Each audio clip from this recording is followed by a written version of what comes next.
to talk briefly about single note lines that outline chord progressions using chord tones mostly. So my progression there was E minor to B7 to E minor to F sharp 7 to B major to B7 to E minor to E7 to A minor to D7 to G to C to F sharp half diminished to B7 to E minor. So E minor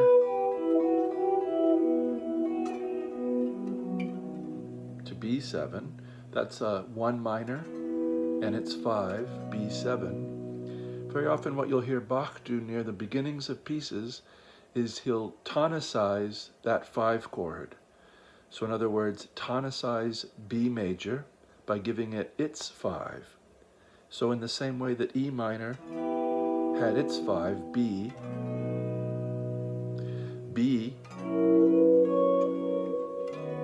can get its 5. Very common and early in the pieces of Johann Sebastian Bach. E minor, B major, F sharp 7, B major, but then it gives away its power a little bit by, if you include that A note, that makes the key of E minor happen again. So note that if I go to F sharp 7, which is the 5 of B and tonicizes B, it has A sharp.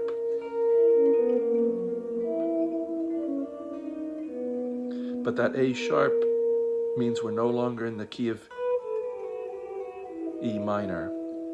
So E minor, key of B. If we go to F sharp 7, B major. So you can hear we've arrived in a new key. But if this becomes B7, B7 flat 9, E minor. If E minor becomes E7 with a flat 9, A minor. So E7 is the 5 of E7 is the 5 of A minor. Now A minor can become the 2 chord with D7 to go to G. So A minor to D7 to G. I'll start from E7.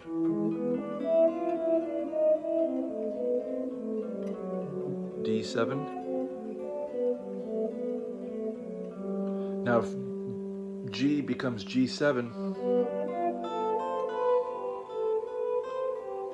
it'll lead us to C. G7 is the 5 of C. So a lot of these kinds of sounds are the result of putting a 5 chord in front of where you want to go, and then going there and then possibly extending. E minor, B7, F sharp 7, B major, B7, E minor, E7, A minor, D7, G, G7, C,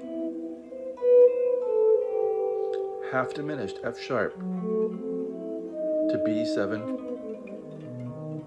to E minor. So we made a little cycle. I'm not going to break down what the notes are. I guess I could call them out here. E minor is E, G, B. B7 is B, D sharp, F sharp, A. F sharp 7 is F sharp, A sharp, C sharp, E. Then E7 is E, G sharp, B and D natural.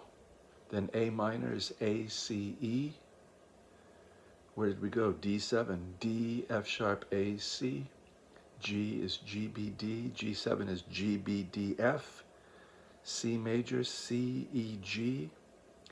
F sharp half diminish, F sharp, A, C natural, E natural, and back to B7, B, D sharp, F sharp, A, and E minor. So it is important to be able to spell those things. If that's something you need practice on, just work with stacking thirds. G, B, D, F something, A something, C something, E something.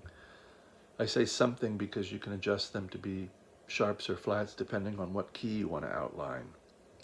But that's the progression in which the thirds go. So once you remember the alphabetical way that they go, say G, B, D, F, A, C, E, you could modify that to be a sharp key, a flat key, or anything. We're working with a limited number of ideas, but they just have a lot of permutations because of all the keys and the relationships within those keys. So we have to be a little bit diligent on the theoretical side and make sure we can break those things down that way, so that as you're playing you can see a nice, maybe see the ninth somewhere, or the flat 7 somewhere, or the flat 13 somewhere, and you can grab it. I hope this has been of some interest. I appreciate you watching to this point. If you can share the videos with people you think might be interested, please do. Please feel free to like and leave a comment. I appreciate it when you do. Let me know if you have ideas for other videos.